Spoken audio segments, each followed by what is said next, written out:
You are now tuned into Two Drunk Sistas podcast, unscripted and uncensored. Grab yourselves a drink and enjoy. Hey. Welcome to Two Drunk Oh, Sistas. I'm sorry. Oh, man. Hey. Welcome to Two Drunk Sistas podcast. I'm D. And I'm W. And W is totally lit. Totally lit off of her own mimosas. Okay, y'all know mimosas. Oh, mimosas! It's a mimosa party. Mimosas again. Yeah. Thank you. Cheers. Cheers. Cheers.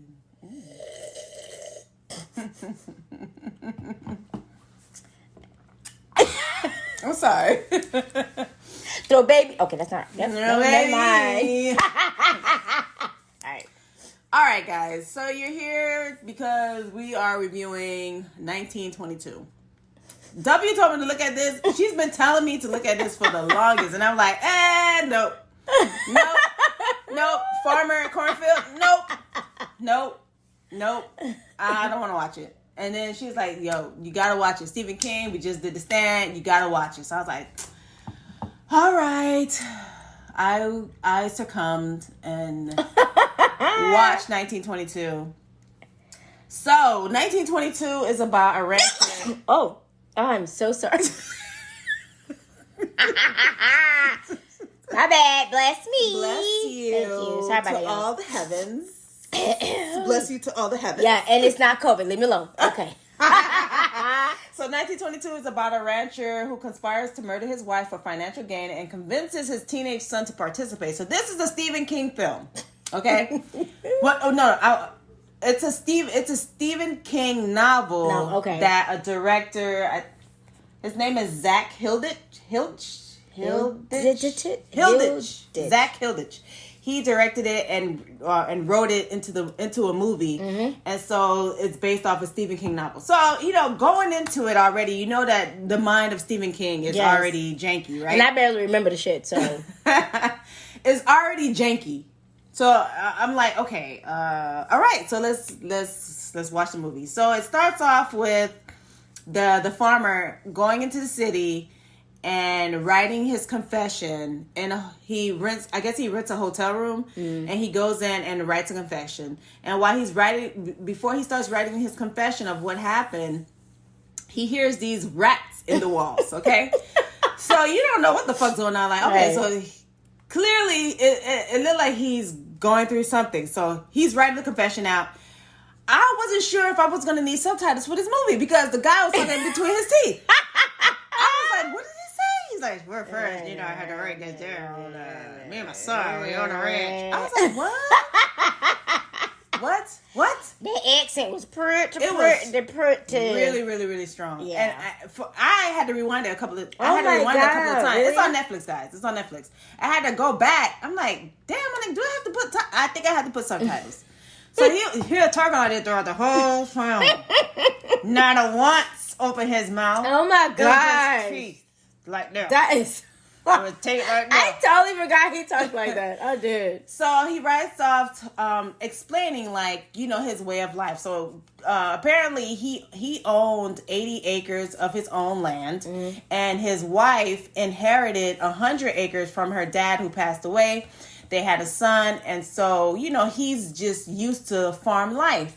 Of course, his wife is not used to that life. She's a dressmaker, or she makes clothes, and she's a city girl. So she was telling him like, "Hey, let's get out here."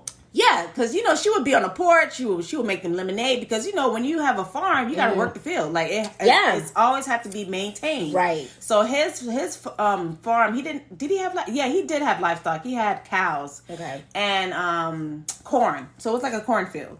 So she would make him the lemonade, and the son and the husband would tend the field, and you could just see her on the porch, just like just probably dreaming of moving to, I forgot what was the place they were moving to, Omaha, I think, Omaha, Nebraska, in the city, and because they stayed out in the countryside, and so she wanted to go to the city, and she was like, there's another big company, I guess a huge farm company I don't know if it's a farm company, but it was a company who wanted to purchase the acres from the lady. Right. And so she brought it up to the husband. She was like, "Yo, listen, we could get a lot of money from this place, and we could all go to Omaha, Nebraska, in the city." And the guy was like, "No, there ain't nothing nice." Ain't nothing nice. Ain't nothing nice for the city folk. City folks. Just ain't nothing nice for the city folk.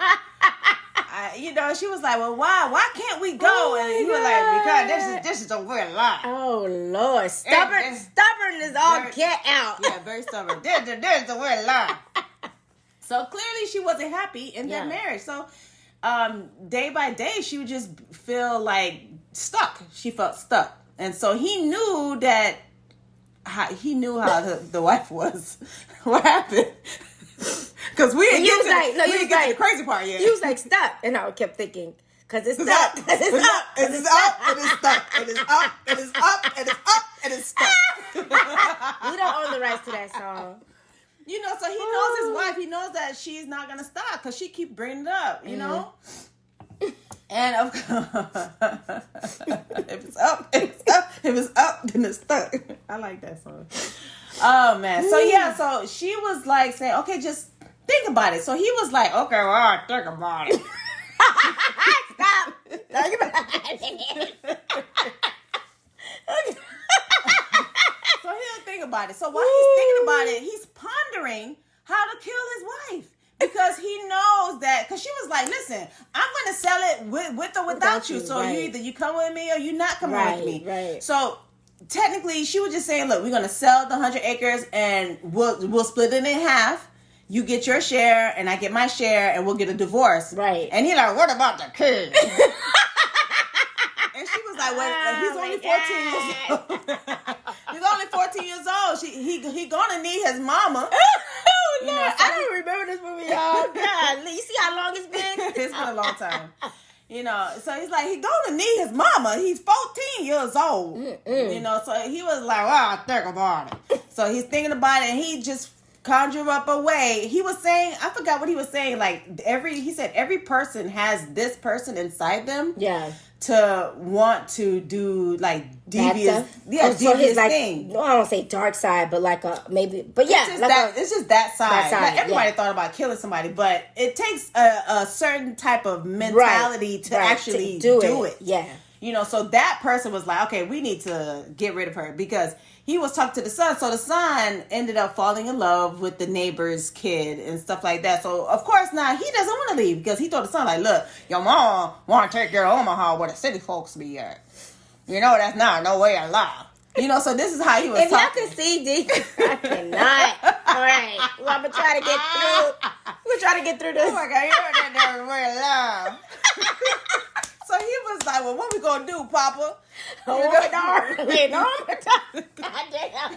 He's like, "What we going to do, Papa? What we going to do about it?" He like, "Well, the only thing we can do about it is we're going to have to kill her." So every time, just like that, he said, just like that, we're going to have to kill her. We're going to have to kill her. We're going to have to kill her. And so he, every time they would work on the field, they would have a plan like, okay, so this is what we're going to do and stuff like that. So he's writing all this confession down. While he's writing all the confession down, he see that the walls in the hotel room, like it's about to break, and he hear the rats. And I was like, "What's this up? What is up with these goddamn rats, Steven? What is up with these rats?" He always got rats. He had rats in the stand. What? Yeah. In the cornfield. What the hell? Okay. There's something with these rats. Yeah, and so, he's continuing to write, and so now they divulge a plan. So he goes and tell the wife, like, okay, he's like, "Okay, we thought about it. We're going to go ahead and do it. We're going to sell the portion." He said he's gonna sell a portion of the farm, and then they're gonna move to Omaha. And she's like, "Well, what are you gonna do for work?" And he's like, "Well, we just gonna have to just get used to it." So she's excited. She's like, "Oh my gosh!" She's always wanted to start to own a dress shop and stuff like that, and she was just excited. So she went and got drizzunk. She was like, "We should celebrate," and so they made dinner and it was eating, and then she got too drunk, and she was like saying like, "Oh, when you on a slizzer, like as we are, your tongue start waggling." So the mom was just saying a reckless thing to the son, like, oh, don't you be sticking your penis. Well, she didn't say it like that, but she, don't be sticking your penis in that little girl. Now, y'all don't know nothing about, having kids and stuff like that. And, and the son didn't like that. So that just gave him more angst to want to kill the mom. Right. Moving forward, the mother gets drunk. They put her on the bed, and then this is the time. Did they they didn't spike her or no, they didn't spike to it. No, okay. no. Okay. She just a lush woman couldn't hold her lip. Got it. So they put her onto the bed, and then they met in the kitchen. Like, is this it, Paul? Is this it? He didn't say it like that, but that's how. I mean, they should. You might as well. Goddamn it. So he was like saying it's gonna be quick and easy. So killing somebody is never quick and easy unless you are a mercenary in the military and you've been trained. That'd be quick and easy. But these are farm folks, Farm folks. So it definitely wasn't easy. So she was resting in the bed, and then he told the son to cover her head, and while he covered her head, he did the stabbing. The father did the stabbing and slit her throat. And she was gargling on her own blood. Child, boo. So then now they're looking at each other like, okay, so there's blood everywhere, right? This is in a farm. This is 1922. They don't have that forensic light, the luminol to spray over to see where the blood was. So it's 1922. If somebody get missing, they get missing. So they took her body to a well that they had, and then he threw her in there. So this is where the rats came in, okay? The rats came in at this point. He throws the wife body in the well, and the rats were having a happy Thanksgiving, if you know what I mean. They were feasting on her body. So this is where the rats came in. So the next day, so he threw her body in there, and then they were cleaning the room. They took out the bed, all that stuff. They threw all that shit in the well. They took some of her clothes to make it seem like she left, threw her all in the well, and then the next morning, when he went to go, when he opened up the well and saw her, it was her face. Her eye was eaten by the rats, and then a huge rat came out of her mouth. Oh, Lord have mercy. Stephen King. So, needless to say, this was a real gruesome. It was a gruesome movie. After that, I guess the attorney for the estate for the woman supposed to come there, and I guess they were supposed to talk about selling the property. So the guy came, and he was like, "Yo, so where's the lady?" And he was like, "Oh, she down there. You ain't know what she's." You ain't know she doesn't live. And then the guy was like, "Sir, I mean, I beg your pardon, but it all seems strange." That she just picked up her shit and left. Right. So he already knew there was like something wrong, So he went back. He didn't want to let the guy inside. So he went back. He told the son to say, where's your mom? And the son was like, "I don't know, sir. I came home and, that was the last time I saw you." And all that. And so he wasn't happy with that. The guy went back, and of course he complained to the sheriff. The sheriff came to the house. He's like, "Hey boys, how you doing?" And when he came to the house, so before the sheriff came to the house, the lady, I was thinking like, okay, so the well, there's no water in the well, so anybody could come there and look to see the lady in there, right? So what they did was they put a cow on top of the well, so the cow could fall through the well to fall on top of her. Then, because the cow didn't die, here's sadistic that Stephen King was, because the cow was mooing in the goddamn well. Right, like in agony. Oh, so my sad. God. So the guy had to go get the gun and shoot the cow. So while he did that, that's when he sealed it up. So when people asked, the purpose of him, of the husband throwing the cow in there was to conceal just her, just in case anybody comes in and looks in the well, to conceal her body. And so because they were about to bury it. Okay. So when people ask, like, "Oh, why is your well buried?" Yeah. You be like, "Oh, my cow fell through, so we have to bury it." Okay. The cow jumped over the barrel. Okay. So they done buried it, and then while they were finished burying it, well, they didn't finish yet, but the cow was on the lady. So the sheriff came, and sheriff wanted to come inside to see, like, you know, he wanted to make sure to see if there's no foul play, because he looked in the bedroom and he said, well, I don't see nothing. This house looks pretty good. You know what I mean? So the sheriff left. Sheriff's like, well, I don't see nothing. Well, you know, and it was like, oh, well, darker sheriff, darker. So, you know, off the sheriff went, and then that's when they just continued to fill up the hole. And then after that, everything just went downhill. His luck went downhill. Cursed. He was cursed. Yes, he was cursed. So basically, the end. I don't know if I should just go straight to the end, but basically, once he got rid of the wife, everything just started going downhill. Right. He had one good crop for the summer, and then after that, it went to shits. The son got his girlfriend pregnant.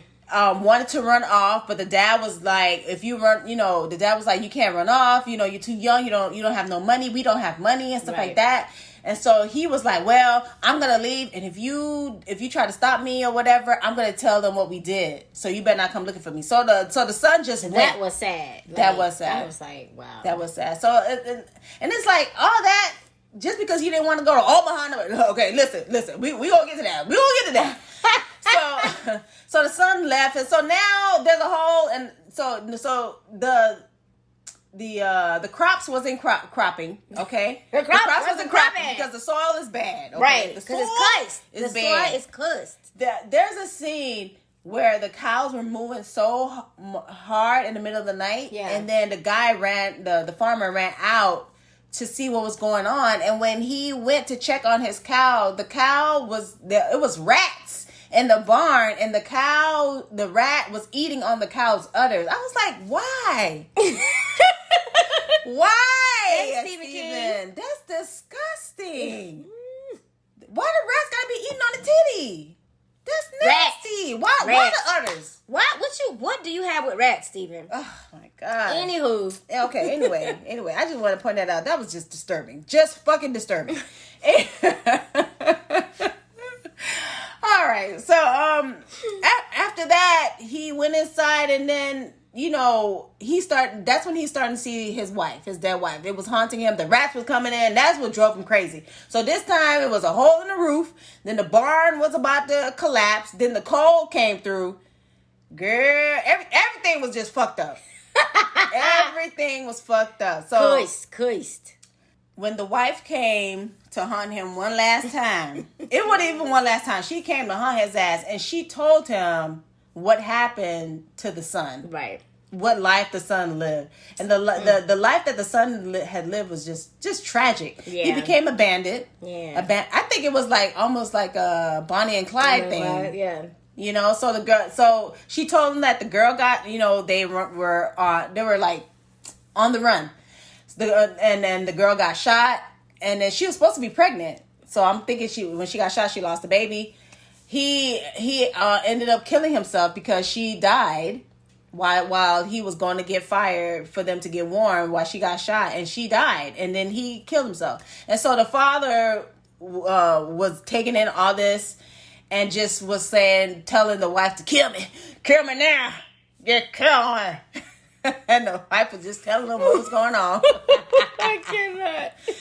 You know, so, and then after that, he was like, you know, everything was just the land wasn't good. The house was breaking down. It just, everything was shit. So this time he went to the son's girlfriend, he went to the father, because the father used to help sharecropping his corn. Mm-hmm. And so because he lost his daughter, the farmer went to the guy and was like, hey, how about you buy my farm for $500 and then turn around, sell it to the people who actually wanted to pay big bucks for it. He even said, man, nigga, if you don't get the fuck off my goddamn yard. He didn't say it like that, but I sure as hell would have said it for him. Get the fuck off my goddamn farm. Because your farm is cursed. That's what he said. He said, I don't want that shit, your cursed your farm. Cursed farm, yes. So he's like, I heard your cow was living with you. And the cow was in the house. I heard your cow would live in there. And then he got to be like, get the fuck off my farm. Oh my god. So That's hilarious. So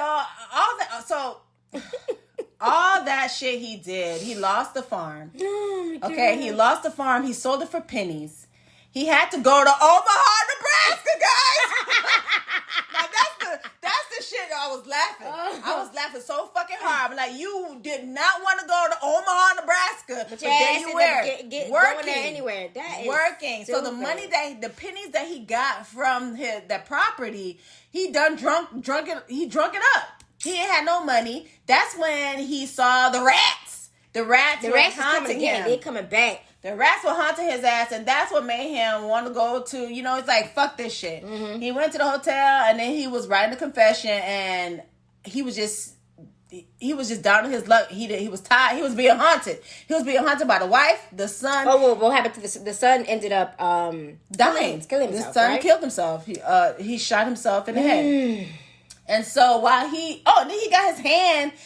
So there's a scene. I'm not going through all the scenes, but there's a scene in there where he got bit by the rat.